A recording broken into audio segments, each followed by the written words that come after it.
Mambo. Hope mko poa. Yes. Yeah, so watu wangu wacha leo niguzie RTA kidogo. Nishaongelea RTA hapo mbeleni lakini so watu wangu juzi nimepeleka gari service. So normally naiachanga depending na time yenye nimepeleka. Ukipeleka late wanakupea siku 2, ukipeleka mapema nakupea anyway one day. So that day nilipeleka ikaiacha siku 2.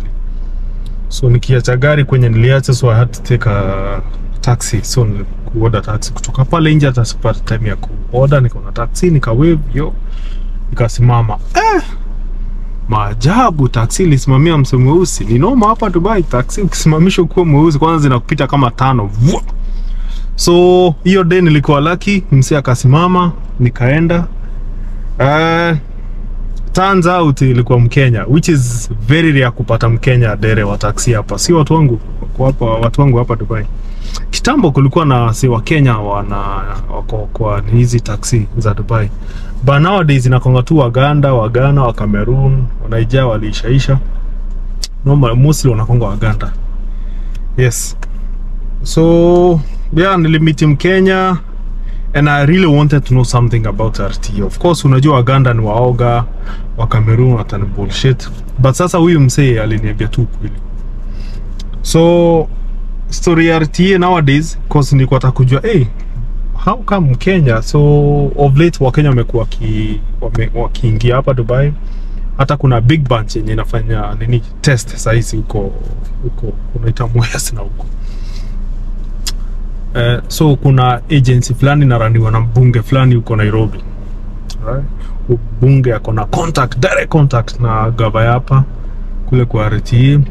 So unachukua vijana wadogo, unawaleta hapa, unawalipia license. License wanalipiwa 10k to 15 Gs. Na hiyo by the way mtalipa. Kiletwa lazima ulipe. Kwa wale watu wanatumai kufanya kazi za driving mostly hapa Dubai. Kwanza kwa taxi. Ukipata kazi za familia, kuendesha gari, kubeba familia ama kampuni sawa. Lakini hizi za taxi noma.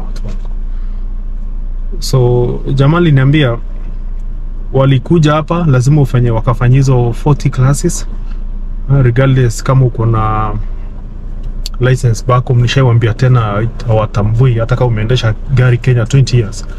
Lazima ukuja hapo ufanye some lessons. Anyway, so wanapiga lessons zao, wanamaliza na ni fixed 10 to 15,000. Most of them inafika to 15,000, which is watu wangu. Yani ilitoka 4k kaenda 15k. Hapo anyway, but hapo nilijua kitu. Hapo ni kama unafungwa, wanajua huyu mtu by the time I realize tulimfunga itakuwa like 4-5 years. Alafu hiyo kazi ukishamaliza classes nini waambia taxi ndio hiyo. Kila taxi mnaonanga huku Dubai, kila taxi inakonga assigned to 2 individuals. So mmoja anapiga kutoka asubuhi hadi jioni, mwingine anachukua, yani taxi na overnight like 24 hours, sijui hata ina rest ngapi gari. So ni 12-hour shift na hiyo time ndo unachukua dakika zako kidogo na kula. Alafu unajua wao sasa wanawake na commission, naona ile mshahara wanawekewa basic, yani kila mwisho wa mwezi we piga rap zako scored, alafu kuna pesa fulani. Hapana, huwa wanalipa according to commission. Kuna target fulani unafaa ufikishe. Alafu by the way nilikuwa namuuliza what about fines and all this. Kwa kifanya klasi pale wafunzangu kuambia chunga hapa hivi marada za Dubai kwanza siku hizi zinaongezewa. Sometimes unapata mteja anakuambia nataka kwenda Abu Dhabi, ako na haraka. Abu Dhabi ni noma, si kama Dubai. Kama ni 100 usipige 120, utapigwa fine. Kama ni 80 piga 80. Si hapa Dubai ukiona 80 unaweza piga 100. So Abu Dhabi na Ras Al Khaimah iko hivyo. Abu Dhabi ukipiga 90 inafaa kuwa 80, piga 90 ni fine, na ni fine zao ni noma, si kama hapa. So unapata hizo fines hawa say kwanza ni mgeni, zina compile. Yani alafu let's say umepata for the last 3 months maybe umepata fine imefika 3,000. Hiyo do lazima inakatwa kwa ile commission yako. Yani unapata msee hata asipopata hizo fines, mshahara yake hata akiachieve target ni kama 2,500. Alafu wasa wakupatia accommodation, alafu ni 12-hour shift. Hiyo 25 ndo unafaa ujilipie rent, ndo unafaa ukule, ndo unafaa ni noma. I hope naongelesha yule mse yako home anasema mimi nataka tu kutafuta kazi huko hivyo Dubai za driving. Alafu upatane na huyu mbunge akulete huko kwa RTA. Upige 12 hours, unakalia gari hivi 12 hours, ni noma. Anyway, so I don't know, nilihurumia mse, but it's better than nothing, of course, but ni noma manze. So vacation pia nikamuuliza, akaniambia vacation wanaweza kupatia after 2 years, lakini ukiinsist unataka kwenda after 1 year unajicompensate. Watu wangu mkiona watu wa taxi sometimes kama hawa wapaki ama waindi mostly unapatanga wanakuanga wamevaa earphones, wanakuwa wakionyesha familia, hana time. By the time anamaliza anapeana gari to the colleague, akona like 6 hours 7 hours za kulala. So ana prefer kupiga simu na kukulia bado kwa hiyo gari.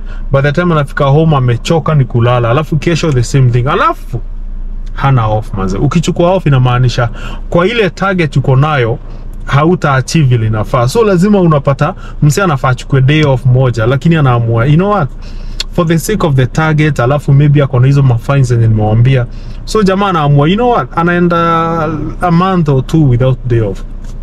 Kwa amechill tu pale. Unaweza pana taxi unaona mse ni akona mashida ama ni rude or something. Sana inakuanga juu ya kupitia hizi vitu nawaambia hapa. Kuna mtu atawaambia vitu kama hizi. So I was lucky kujua hizi. So kwa sababu tunajijazianga, but at least for this day nilipata from the horse's mouth. Sio hizo ndo vitu nilipata za RTA. Nikipata more information nitakuja hapa, but I will wish kupatana na mtu tena ama umse tena, we discuss more, kwa sababu tuone kama tunaweza saidia mtu. Na siku nikisema kusaidia nasema kusaidia na information. Mimi hapa John in Dubai ni mtu wa information.